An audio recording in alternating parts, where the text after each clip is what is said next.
Okay, here we go again. So sorry I messed up. Let's just kind of pick up where we left off with this second half. It'll be relatively short. A little background on the readings you're going to have this week. First of all, you're reading Mary Rowlandson's captivity narrative. And captivity narratives were extremely popular in Europe. And again, you got to remember, historical context is everything. There was nothing here. And the Puritans arrived, and initially relations with the Native Americans were pretty good. They deteriorated, of course, rather quickly. According to Richard Slotkin, in a captivity narrative, a single individual, usually a woman, stands passively under the strokes of evil, awaiting rescue by the grace of God. And captivity narratives were extremely popular, not only with the Puritans, but as, of course, Manifest Destiny. We moved ever further west, and they continued for another 150 years in popularity. Let's see, just a few things. Mary Rowlandson was born in 1637 in England.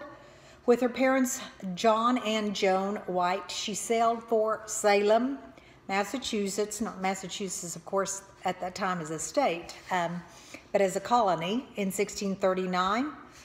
Joseph Rowlandson became a minister in 1654. 2 years later, he and Mary were married. They had a child, Mary, who lived for 3 years. Their other children were Joseph, Mary, and Sarah.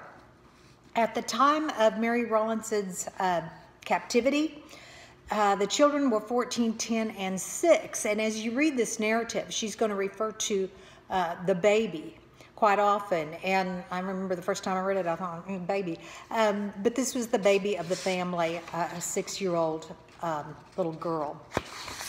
Let's see. The reality of captivities. Statistics on the number of captives taken from the 15th through the 19th centuries are imprecise, somewhat unreliable, since record keeping was not consistent. Fate of hostages who disappeared or died was simply often unknown. Conservative estimates run into the tens of thousands. A more realistic figure may well be quite higher.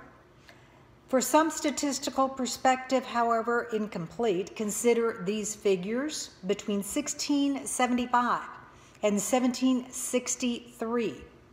Approximately 1,641 New Englanders were taken hostage by Native American tribes. And again, these numbers are probably quite conservative. These narratives always had echoes of Puritanism, and certainly you will see that in Mary Rowlandson's captivity narrative. Devout Puritan, wife of a Puritan minister, who refers constantly to this as a wilderness experience.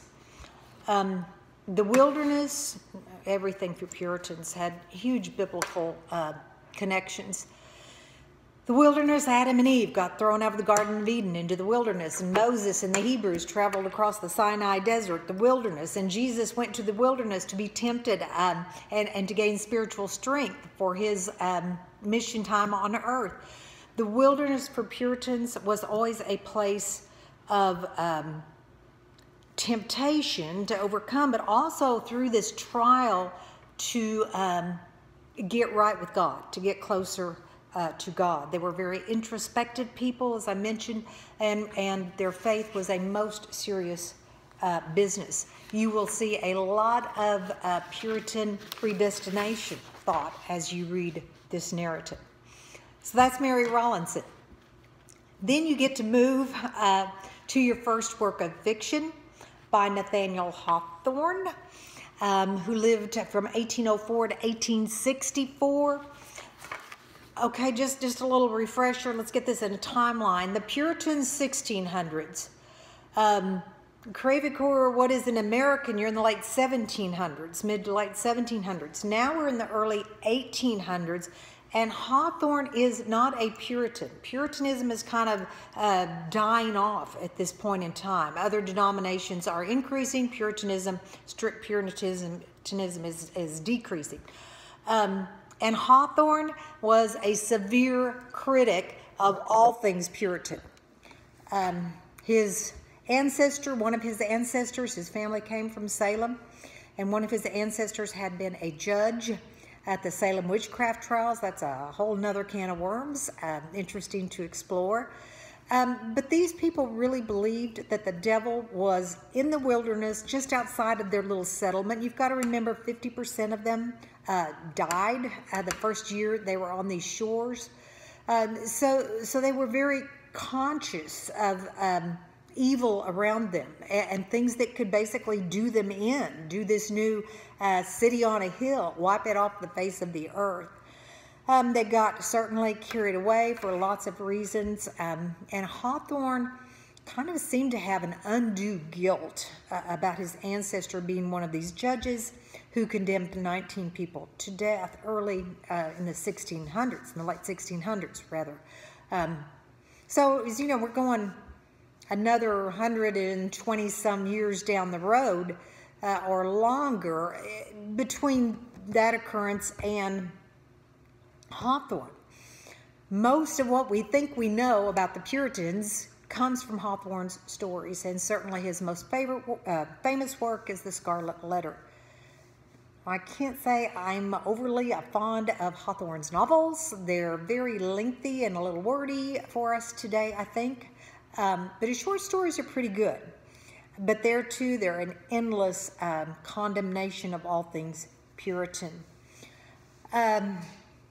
Hawthorne ran with highly placed friends. I think Garth Brooks, low places, no. Hawthorne ran with Franklin Pierce, the president at the time. He wrote his autobiography, political speeches. He was very well traveled and well connected. He's still considered one of America's best authors. His use of allegory and symbolism and ambiguities make him rather unique. And as you are reading your assigned Hawthorne work, The Minister's Black Veil, I think you'll notice a lot of perhaps or maybe or did I see it or what happened, a lot of these very undefined, unclear kind of occurrences or statements that are left for the reader to kind of dig into it and decipher and add up. Of Hawthorne, one of his contemporaries, Herman Melville, said, "You would, of course, suppose that Hawthorne's stories were simple little tales. They are not. They're as deep as Dante's Inferno. You cannot finish them without addressing the deep, deep mysteries of sin." So again, Hawthorne was certainly a religious in his contemplation of theology, and this certainly shows in his fiction, but his theology is always rather, the Puritans kind of had it wrong, had some things wrong. So I'm going to leave you with that to explore. See if you can come up with what he thought was so wrong about the Puritans. Do let me know if you have any questions.